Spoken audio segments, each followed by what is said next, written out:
பிரியமான தேவனுடைய பிள்ளைகளே, இந்த நிகழ்ச்சியை பார்க்குற ஒவ்வொரு பிள்ளைகளையும் நான் கர்த்தராகிய இயேசுவின் நாமத்தினாலே வாழ்த்துகிறேன். கர்த்தர் உங்களை ஆசீர்வதிப்பாக. ஏலியாவின் ஊழியங்கள் சார்பாக நான் உங்களை ஆசீர்வதிக்கிறேன். உத்தரப்பிரதேச மாநிலம் சோன்பத்ரா என்கிற மாவட்டத்தில் கர்த்தருடைய ஊழியத்தை நான் செய்து கொண்டு வருகிறேன். என்னோடு கூட அங்கே அநேகர் ஊழியத்தில் இருக்கிறாங்க. எங்களுக்காக ஜெபித்து கொள்ளுங்க. மிகுந்த போராட்டத்தின் மத்தியிலே நாங்கள் ஊழியத்தை செய்து கொண்டு இருக்கிறோம். அதே போல் இடம் வாங்குவதற்கான பிரயாசங்கள் முயற்சியில் நாங்கள் ஈடுபட்டு கொண்டு இருக்கிறோம்.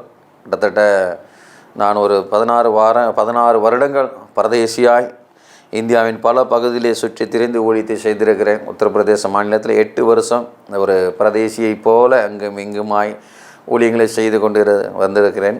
இப்போ ஒரு இடத்துல நாம் வாடகை எடுத்து தான் நடத்திக்கிட்டு இருக்கிறோம். நமக்குன்னு ஒரு நிரந்தரமாக இடம் இல்லை. அதுக்காக நாங்கள் ஜெபிச்சிட்டு வரோம். நீங்களும் எனக்காக ஜெபிங்க. உங்களுடைய ஜெபத்தை கேட்டு கர்த்தர் நமக்குன்னு சொல்லி நம்முடைய ஊழியத்துக்குன்னு சொல்லி ஒரு சொந்த இடத்தை தரட்டும். ஒருவேளை இந்த ஊழியத்துக்காக இடம் வாங்குவதற்கு என்னால் முடிஞ்ச உதவிகள் நான் செய்கிறேன்னு நினச்சா நீங்கள் உதவி செய்யலாம். ஒருவேளை நானே உங்களுக்கு இடம் அதை வாங்கி கொடுக்குறேன்னு சொல்லி நீங்கள் உங்கள் யாராவது பிரியப்பட்டீங்கன்னா நீங்களே முன் வந்து செய்யலாம். அந்த உங்களுடைய ஊழியத்தை நான் பார்த்து விட்டு செய்ய விரும்புகிறேன்னு நினச்சாலும் என்னைக்கு நீங்கள் தொடர்பு கொண்டு என்னுடைய திரையில் தெரிகிற அந்த என் நம்பருக்கு நீங்கள் ஃபோன் பண்ணி பேசிவிட்டு நீங்கள் வரலாம். அங்கே பார்க்கலாம். பார்த்துட்டு உங்களுடைய இருதயத்தில் கர்த்தர் எப்படி ஏவுகிறாரோ அப்படி நீங்கள் ஊழியங்களுக்கு உதவி செய்யலாம். ஜெபிக்க தவறாதிருங்க. நீங்கள் உங்களுக்காக ஜெபிக்கும் போது ஒரு நிமிஷம் எனக்காகவும் நாங்கள் செய்கிற ஊழியத்தை நீங்கள் மனதில் வச்சு நீங்கள் ஜெபிச்சிங்கன்னு சொன்னால் உங்களுடைய ஜெபத்தை கேட்டு ஜெபத்தினாலே கர்த்தர் பெரிய காரியங்களை செய்வார். ஏன்னா ஜெபம்தான் நமக்கு ஜெயத்தை கொடுக்கும். ஜெபமே நமக்கு வெற்றியை தரும். அதனால் இங்கே ஜெபிக்க மறக்காதங்க. நான் விசுவாசிக்கிறேன், நிகழ்ச்சியை பார்க்குற ஒவ்வொருவரும் ஒரு நிமிஷமாவது எனக்காக ஜெபிப்பீங்க அப்படின்னு சொல்லி நான் நம்புகிறேன். கர்த்தர் உங்களை ஆசீர்வதிப்பாராக. சபையின் பாரம்ங்கிற தலைப்பின் கீழே நாம் தொடர்ந்து பல நாட்களாக வேதத்திலிருந்து ஊழியத்தை குறித்த காரியங்களை தியானித்து கொண்டு வருகிறோம். அநேக ஊழியக்காரர்கள் ஃபோன் பண்ணி பேசுகிறீங்க, அவங்களுக்கு பிரயோஜனமாக இருந்ததுன்னு சொல்கிறீங்க. ரொம்ப சந்தோஷம். கர்த்தர் உங்களை ஆசீர்வதிப்பார். ஊழியக்காரர்கள் மாத்திரமல்ல, விசுவாசிகளும் இதை கேட்டு பயனடையலாம். இன்றைக்கு ஒரு காரியத்தை நாம் தியானிக்க இருக்கிறோம். 1 கொரிந்தியரின் புஸ்தகம் 9வது அதிகாரம் 24 to 27 வரைக்குமான வசனங்கள் அங்கே எழுதியிருக்குது.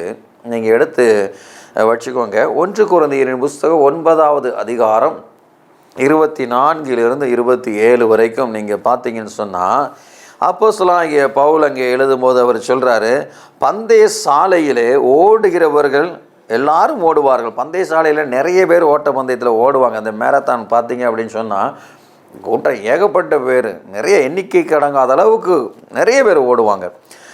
பந்தய சாலையில் அநேகர் ஓடுவாங்க. ஆனால் ஒருத்தர் மட்டும்தான் அதில் ஜெயிக்க முடியும். ஒருவன் மாத்திரமே வெற்றி பெறுவான் என்பதை அறியீர்களா? நீங்களோ பந்தய பொருளை பெற்றுக்கொள்ளத்தக்கதாக ஓடுங்கள். இங்கே பாருங்கள், அது விசுவாசியாக இருக்கலாம், ஊழியக்காரனாக இருக்கலாம். நான் அதிகமாக இப்போ ஊழியக்காரர்களுக்காக பேசிக்கொண்டு வருகிறேன். நீங்கள் செய்கிற ஊழியம், நீங்கள் செய்கிற ஓட்டம், இந்த ஊழியமானது, இந்த ஓட்டமானது வெற்றியை பெற்றுக்கொள்கிற வகையில் ஓடணும். அப்போ நீங்கள் போகிற பாதை, அந்த ட்ராக்கு சரியான ட்ராக்கில் நீங்கள் ஓடிக்கிட்டு இருக்கணும். அதை விட்டுட்டு நீங்கள் தாறுமாறாக ஓடி நான் ஜெயிச்சிடலாம் அப்படின்னு நினச்சா நீங்கள் ஜெயிக்க முடியாது. மனுஷனுக்கு முன்னாடி வேணால் நீங்கள் ஜெயித்த மாதிரி தோணலாம். சிலர் பார்க்கும்போது நல்லா ஓடுறாங்களே அப்படின்னு பெருமையாக சொல்லுவாங்க. ஆனால் விதிமுறையின்படி ஓடலை அப்படின்னு சொன்னால் பந்தயத்தை நீங்கள் வெற்றியை பெற முடியாது. அடுத்து 25வது வசனத்தில் வாசிங்க, பந்தயத்திற்கு போராடுகிற யாவரும் எல்லாவற்றிலேயும் இச்சை அடக்கமுள்ளவராக இருப்பார்கள். இங்கே பாருங்கள், அப்போ முதல்ல நீங்கள் ஓடுற ஓட்டம் எப்படி இருக்கணும்? வெற்றி பெறுகிறதா ஓடணும். அப்படி இல்லாமல் ஓடி என்ன பிரயோஜனம் இருக்குது? இங்கே இன்னொரு காரியத்தை நீங்கள் கவனித்து பார்த்தீங்க அப்படின்னு சொன்னால், இதை பந்தயத்தில் ஓடுறவன் ஒருவன் தான் வெற்றி பெறுவான்.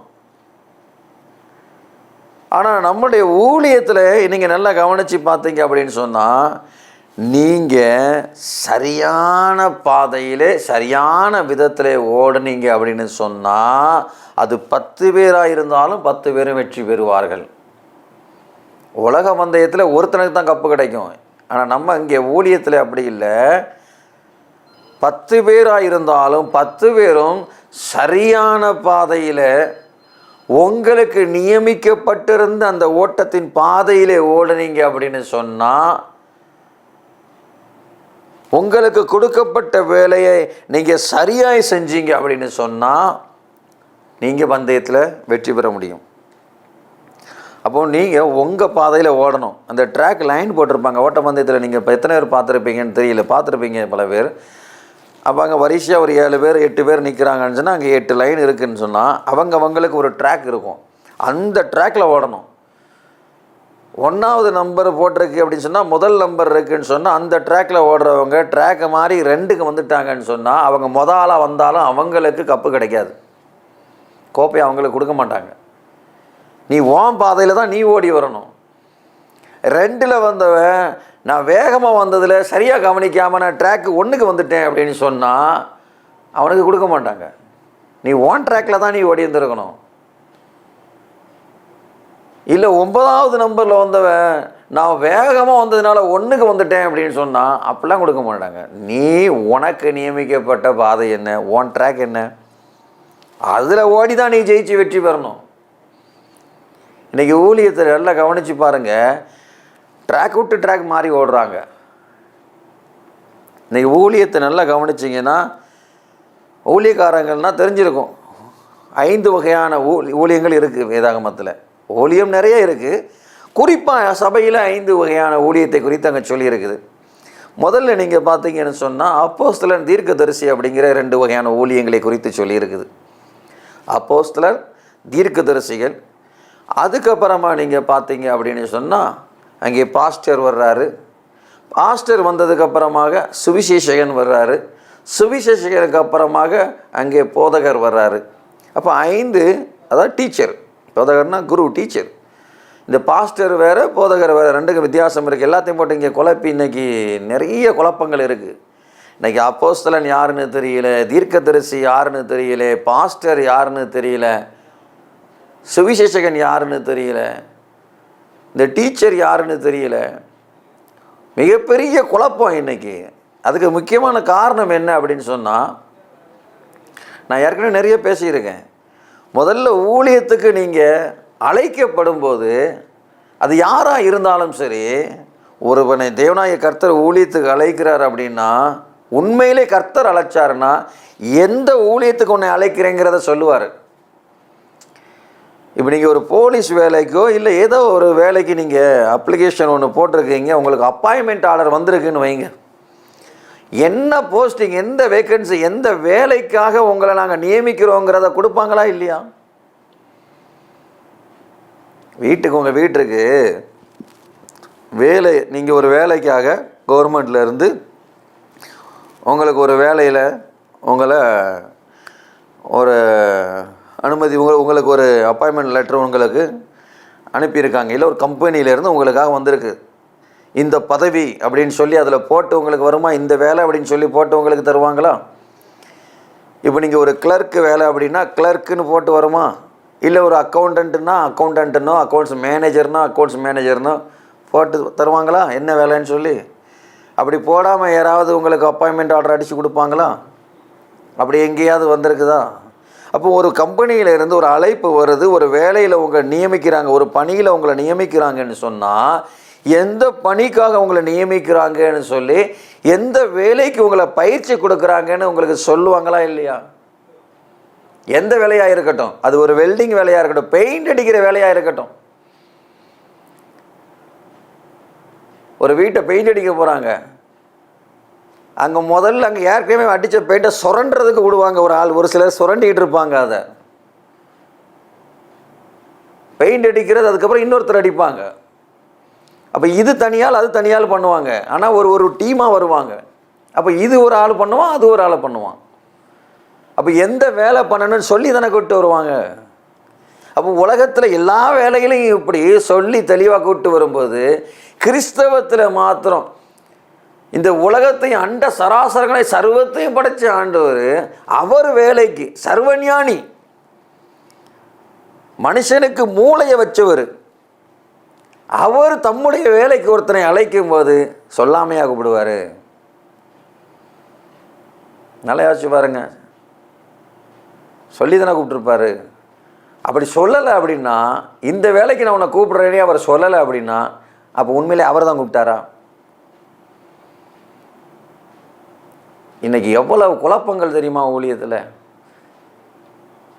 பலவித குழப்பம் எங்கள் இன்னைக்கு. நீங்கள் இந்த கிறிஸ்தவ வரலாறை எடுத்து பார்த்தீங்கன்னா, ஒரு காலகட்டத்தில் ஒரு ஊழியங்கள் இருந்தால் மற்ற ஊழியங்களே இல்லாமல் போயிடும். சுவிசேஷகர்கள் எழும்பி வர்றாங்க அப்படின்னா சுவிசேஷகர்களை தவிர மற்ற ஊழியக்காரங்களே இருக்க மாட்டாங்க. இடையில கொஞ்ச காலம் சுவிசேஷகர் எங்கே பார்த்தாலும் சுவினே போடுவாங்க. இந்த பாஸ்டர்ஸே காணாமல் போயிட்டாங்க. அப்புறம் கொஞ்ச காலம் பாஸ்டர்னாங்க, சுவிசேஷகர் காணாமல் போயிட்டார்.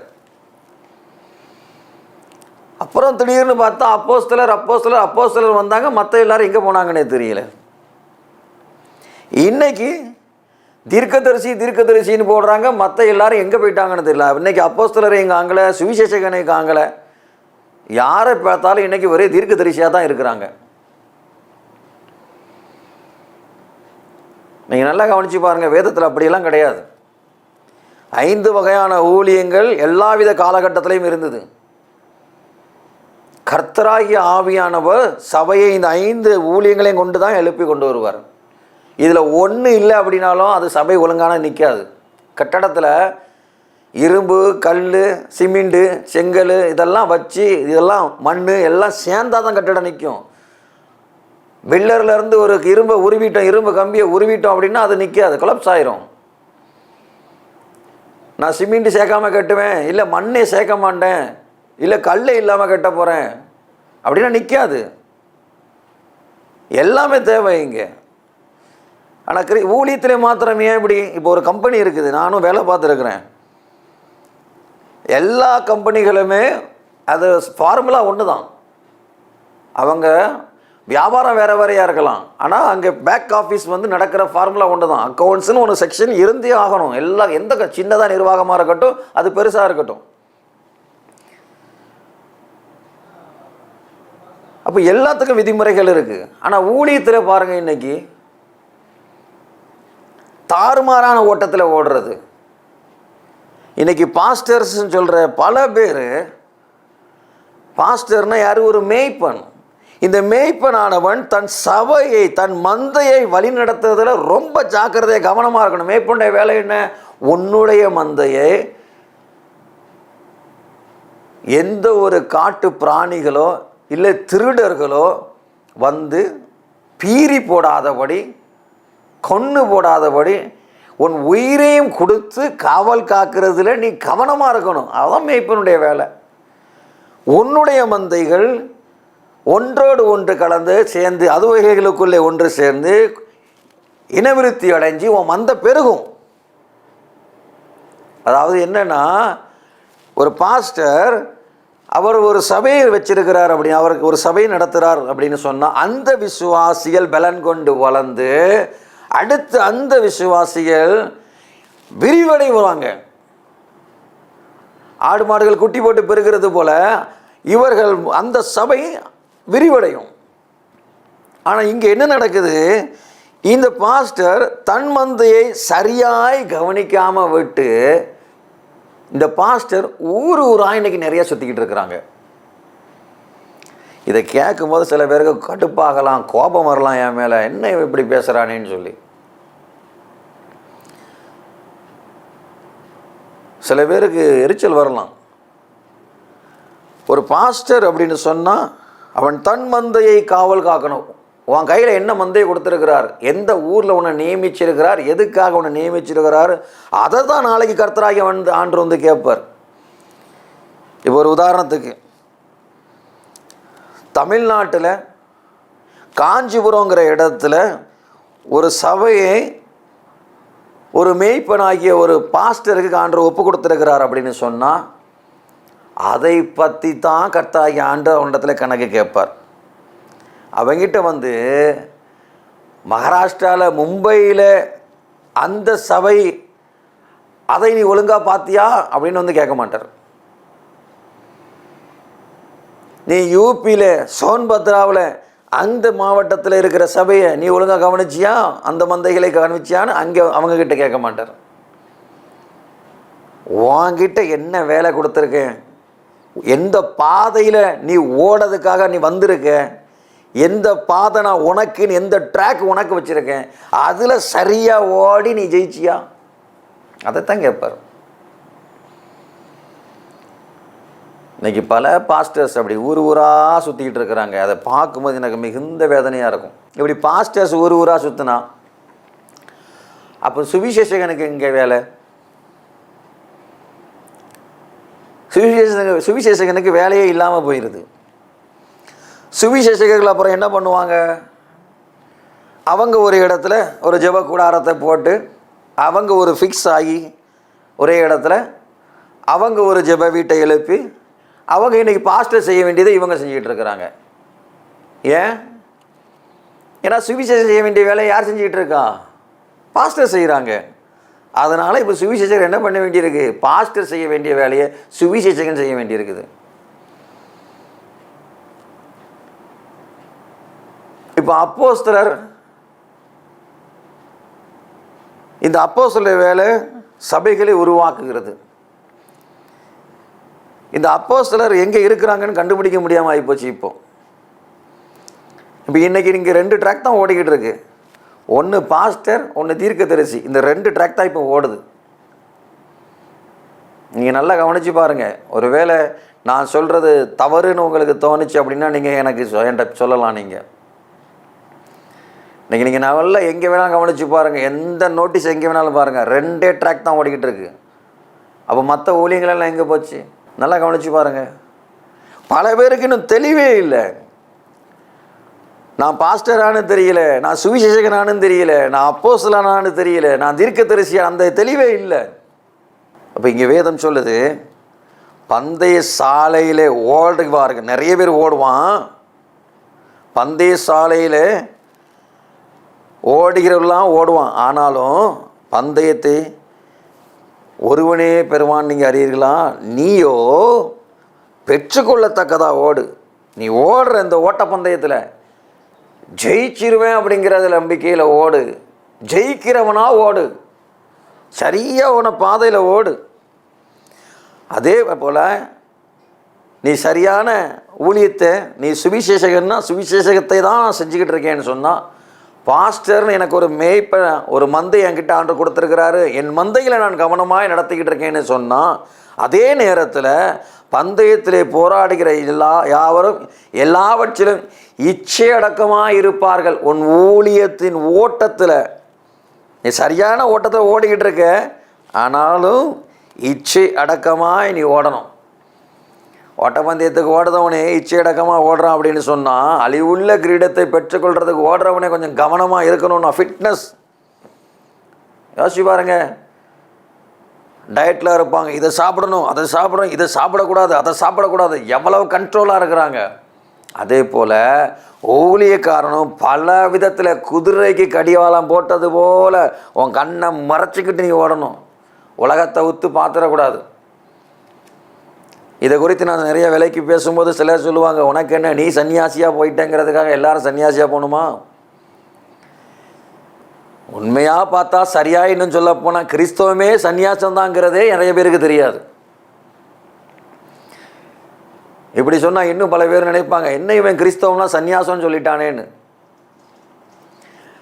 கிறிஸ்து யாரு நல்லா யோசிச்சு பார்த்தீங்கன்னு சொன்னால், இப்போ அதுக்கான நேரம் இல்லை, என்ன டாபிக் இது வேறு எங்கேயோ போயிடும். கிறிஸ்துவ சொல்கிறார் கர்த்தராகிய இயேசு, ஒருவன் என்னை பின்பற்ற விரும்பினால் தன்னைத்தானே வெறுத்து, அதாவது ஒன்னையே நீ வெறுத்துட்டு தன் சிலுவையை தூக்கிக்கிட்டு என்னை பின்பற்ற கடவன். அதுக்கு பேர் என்னது? உன் சுயத்தை வெறுத்து, நான்கிறத வெறுத்துரு, உனக்கான வாழ்க்கையை வெறுத்துரு. நீ இனிமே இல்லை, கிறிஸ்து தான் உனக்குள்ளே இருக்கணும். உனக்கான வாழ்க்கை இனிமே கிடையாது. நீ உனக்கு இனிமே வாழக்கூடாது. இனிமே நீ கிறிஸ்துவுக்கு தான் வாழணும். அது என்னது? அதான் சன்னியாச வாழ்க்கை. சரி, இப்போ நம்ம அதுக்குள்ளே போக வேண்டாம். அப்போ இங்கே ஊழியக்காரன் ரொம்ப இச்சையடக்கம் உள்ளவனாக ஓடணும். அப்போ அழிவில்லாத கிரீடத்தை பெற்றுக்கொள்றதுக்கு, அழிந்து போகிற அழிவுள்ள கிரீடத்தை பெற்றுக்கொள்றதுக்கு இவ்வளவு இச்சையடக்கமாக இருப்பாங்கன்னு சொன்னால், அப்போ நாம் எந்த அளவுக்கு இச்சையடக்கம் உள்ளவங்களாக ஓடணும் ஓட்டப்பந்தயத்தில்? இச்சையடக்கம் ரொம்ப ரொம்ப அவசியம். அடுத்து 26 சொல்லுது, ஆதலால் நான் நிச்சயம் இல்லாதவனாக ஓடேன், ஆகாயத்தை அடிக்கிறவனாக சிலம்பம் பண்ணேன். மற்றவர்களுக்கு பிரசங்கம் பண்ணுகிற நான் தானே ஆகாதவனாய் போகாதபடிக்கு சரீரத்தை ஒடுக்கி கீழ்ப்படுத்துகிறேன். இதெல்லாம் கொஞ்சம் நல்லா வாசிச்சு பாருங்க. இன்றைக்கி இருக்க இந்த பாஸ்டர்ஸ் இன்றைக்கி போதிக்கிற போதனைகள் எல்லாம் பார்த்தா மனசுக்கு ரொம்ப வேதனையாக இருக்குது. இங்கே பவுல் சொல்கிறாரு, நானே ஆகாதவனாய் போகாதபடிக்கு சரீரத்தை ஒடுக்கி அதுக்கு கீழ்ப்படுத்துகிறேன்னு சொல்லி, சரீரத்தை ஒடுக்கி கீழ்ப்படுத்த சொன்னால் அன்றைக்கி அது முடியல, ரொம்ப கஷ்டமாக இருக்குது. இன்றைக்கி என்னெல்லாமோ நவீன உபதேசங்கள் பேசுகிறாங்க, ஆபிரகாமின் ஆசீர்வாதம் சொல்கிறாங்க. ஆசீர்வாதம் இருக்குது, இல்லைன்னு நான் சொல்லலை. ஆனால் கிறிஸ்துவுக்கு பிற்பாடு உலகத்துக்கு முக்கியம் கொடுத்து எங்கேயுமே ஓடலை. நீ இயேசுவுக்கு முக்கியத்துவம் கொடுத்து இயேசு பின்னாடி போனால் உனக்கு தேவையானதெல்லாம் தானாக கிடைக்கும்னு இயேசுவே சொல்கிறார். முதலாவது தேவனுடைய ராஜ்யத்தை நீதியை தேடணும்னா அதெல்லாம் தானாக கிடைக்கும்னு சொல்கிறார். நீ இதுக்கு பின்னாடி ஓடாத, ஃப்ரீயாக கிடைக்கிற இலவசத்துக்கு பின்னாடி நீ ஓடாத. நீ செய்ய வேண்டிய வேலையை செய், தானாக உனக்கு கிடைக்க வேண்டியதெல்லாம் கிடைக்கும். அப்போ இங்கே பவுல் சொல்கிறாரு, நானே ஆகாதவனாய் போகாதபடிக்கு இவ்வளவு பிரசங்கம் பண்ணி இவ்வளவு ஊழியத்தையும் செஞ்சுட்டு கடைசியில் நான் தள்ளப்பட்டு போயிடக்கூடாது. அதனால் என் சரீரத்தை ரொம்ப ஒடுக்கி கவனமாக இருக்கேன். ஊழியக்காரங்க நீங்கள் 15 வருஷம் 20 வருஷம் 30 வருஷம் 40 வருஷம் ஊழியம் பண்ணிட்டு கடைசியில் ராஜ்யத்தை இழந்து போயிட்டீங்கன்னு சொன்னால், ஆத்மாவை இழந்து போயிட்டீங்கன்னு சொன்னால் 40 வருஷம் ஊழியத்தில் என்ன பிரயோஜனம் இருக்குது? பட்ட பாடுகள் என்னத்துக்கு? இத்தனை பிரசங்கங்கள் என்னத்துக்கு? 1000 பிரசங்கங்க பண்ணி என்னத்துக்கு? நீங்கள் தள்ளப்பட்டு போயிட்டீங்கன்னு சொன்னால் என்ன பிரயோஜனம் இருக்குது? அதைத்தான் பவுல் சொல்கிறாரு. இவ்வளவு ஓடி ஊராக நாடாக கண்டங்க விட்டு கண்டம் போய் பிரசங்கம் பண்ணிவிட்டு கடைசியில் நான் தள்ளப்பட்டு போயிட்டேன்னு சொன்னால் எனக்கு என்ன லாபம் இருக்குது? அப்போது நான் நித்திய ராஜ்யத்துக்குள்ளே வந்து சேரணும் அப்படின்னு சொன்னால் நான் என் சரீரத்தை ஒடுக்கி அதை கீழ்ப்படுத்துகிறேன். நீங்கள் 2 தெசலோனிக்கேயர் புஸ்தகம் 3:6 எடுத்து வாசிங்கன்னு சொன்னால், சகோதரரே எங்களிடத்தில் ஏற்றுக்கொண்ட முறைமையின்படி நடவாமல் ஒழுங்கற்று நடக்கிற எந்த சகோதரனையும் நீங்கள் விட்டு விலக வேண்டும் என்று நம்முடைய கர்த்தராகிய இயேசுவின் நாமத்தினாலே உங்களுக்கு கட்டளையிடுகிறேன். நான் கடைசி இங்கே ஒரு வார்த்தையை சொல்லி முடிக்க விரும்புகிறேன். பல பேர் என்கிட்ட சொன்ன காரியங்கள் நானும் பார்த்தது. ஆரம்பத்தில் ஊழியத்தில் வரும்போது நல்லா தான் இருப்பாங்க. நீங்கள் கூட ஒரு வேளை ரொம்ப பக்தி வைராக்கியத்தையும் தேவனுக்காக ஒரு ஒரு வைராக்கியமான ஒரு ஊழியத்தை செய்யணும்னு வாஞ்சியோடு வந்திருப்பீங்க. நாள்பட கொஞ்சம் கொஞ்சமாக விலகிக்கிட்டே வந்திருப்பீங்க. இன்னைக்கு யோசித்து பார்த்தீங்கன்னா உங்களுக்குள்ள அன்னைக்கு இருந்த அந்த வைராக்கிய வாஞ்சி இன்னைக்கு இருக்காது. அதுக்கு காரணம் என்ன அப்படின்னு சொன்னால், சேர்க்கை நடக்கிற, யாரோட சேர்ந்து பழகிறோம், எப்படிப்பட்ட ஊழியக்காரங்க எப்படிப்பட்ட விசுவாசியோட பழகிறோம் அப்படிங்கிறது ஒன்று இருக்குது. நம்ம யாரை நமக்கு நண்பராய் தேர்ந்தெடுக்கிறோம், யாரோடு கூட நம்முடைய நட்பு வட்டாரம் இருக்குது, எப்படிப்பட்ட சபையின் கீழே எப்படிப்பட்ட போதகருக்கு கீழே நம்ம போகிறோம், நம்மை நடத்துகிற தலைவர்கள் எப்படிப்பட்டவர்களாக இருக்கிறாங்க அப்படிங்கிறது ஒன்று இருக்குது. நீங்கள் சரியான ஆளை உங்களுக்கு ஒரு நட்பாக வச்சுருந்தீங்க அப்படின்னு சொன்னால் நீங்களும் சரியான பாதையில் போவீங்க. திருடனோடு கூட சேர்ந்து பழகினா அவனும் திருடத்தான் செய்வான். மதுவான பிரியரோடு சேர்ந்து பழகினா நாள்பட கூட இருக்கிறவனும் மதுவானம் அருந்தத்தான் செய்வான். இது ஒரு ஸ்பிரிட்டு, இது ஒரு ஆவி. தேவனுடைய மனுஷனோடு கூட ஒருவன் சேர்ந்து பழகணும் அப்படின்னு சொன்னால் நாள்பட அந்த மனுஷனுக்குள்ளே இருக்கிற கர்த்தருடைய ஆவி இவனையும் கூட இருக்கிறவனையும் தொடும். அதுக்கு ஒரு சின்ன உதாரணம், ஆபிரகாம் கூட இருந்ததுனால லோத்து ஆசீர்வதிக்கப்பட்டான். அது ஆபிரகாம் கூட இருந்ததுனால. ஆபிரகாம் விட்டு போனதுக்கப்புறம் லோத்துக்கு ஒன்றும் இல்லாமல் போயிட்டு. அப்போ ஆசீர்வதிக்கப்பட்டவனோட லோத்து இருந்ததுனால அவனுக்கு ஆசீர்வாதம் வந்தது. அதே போல் தெய்வ பயமுள்ள மனுஷன் கூட நீங்கள் சேர்ந்து பழகியிருந்தால் அந்த தெய்வ பயம் உங்களுக்குள்ளே வந்துடும்.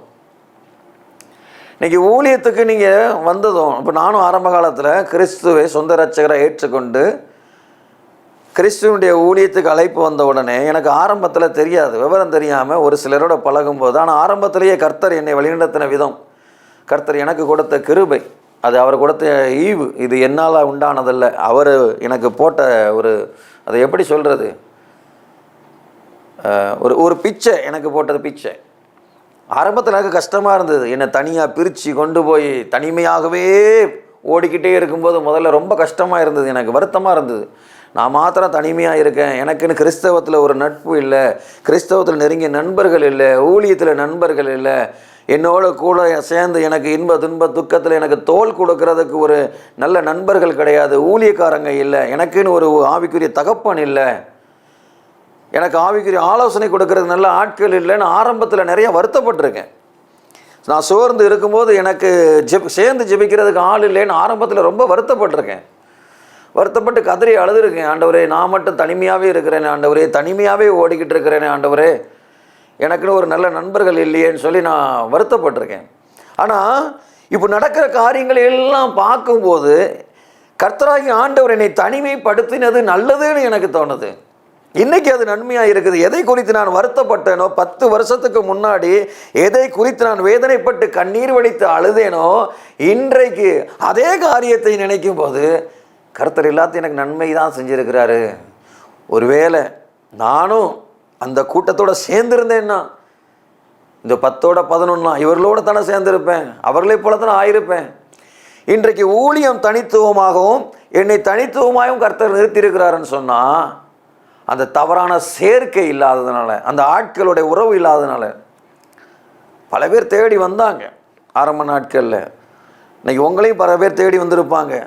புதுசாக இருக்கிறவங்களுக்கு புரியாது, யாரோட சேர்ந்து போகணும்னு தெரியாது. அப்படி சில பேர் நல்ல நண்பர்கள் சிலருக்கு கிடைச்சாங்கன்னா கர்த்தர் கொடுக்கிற பாக்கி, கர்த்தர் கொடுத்த ஆசீர்வாதம் ஒரு சிலருக்கு கிடைக்கும், நல்ல நண்பர்கள். அதுக்காக யாரும் இல்லைன்னு சொல்ல முடியாது. தெய்வ பக்தியுள்ள ஒரு சிலரை உங்களுக்கு கர்த்தர் கொடுத்துருப்பார். உங்களை நல்ல ஆலோசனை கொடுத்து நல்ல வழி நடத்துகிற நண்பர்கள் உங்களுக்கு இருப்பாங்க, ஆவிக்குரிய தகப்பன் இருப்பாங்க, நீங்கள் ஆசீர்வதிக்கப்பட்டவங்க. ஆனால் எல்லாருக்கும் அப்படி அமைகிறது இல்லை.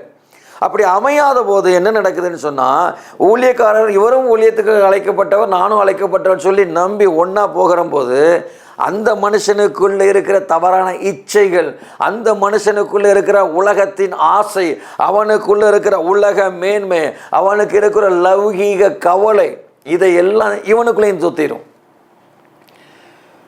ஊழியத்தின் மூலமாக தன் சொந்த ஆசை விருப்பத்தை நிறைவேற்றணுங்கிற எண்ணம் இருக்கவன் கூட சேர்ந்துட்டான் அப்படின்னா அவனுக்கு இருக்கிறது போல எண்ணம் இவனுக்குள்ளே வந்துடும். கடைசியில் இந்த ஊழியத்தை என்ன நினைப்பான், ஆதாய தொழிலாக நினச்சி ஓடுவான். வைத்த பிழைப்பை ஓட்டணுமே நினச்சி ஊழியத்தை இவன் நினச்சி செய்வான். அப்போ நீங்கள் யார் கூட இருக்கணும், எப்படிப்பட்ட ஆளோட இருக்கணும் அப்படிங்கிறத நீங்கள் பார்க்கணும். இங்கே வேதம் சொல்லுது, மேலும் சகோதரரே, எங்களிடத்தில் ஏற்றுக்கொண்ட முறையின்படி நடவாமல் ஒழுங்கற்று நடக்கிற எந்த சகோதரனையும் நீங்கள் விட்டு விலக வேண்டும் என்று. நான் இந்த வசனத்தில் ரொம்ப ஆழமாக போகலை, உங்களுக்கு மேலோட்டமாக சொல்கிறேன். ஒரு ஆள் இவர் சரியில்லைன்னு பட்டுச்சு அப்படின்னு சொன்னால் அவரை விட்டு விலகிருங்க. ஊழியக்காரன் அப்படின்னு நினைக்காதங்க.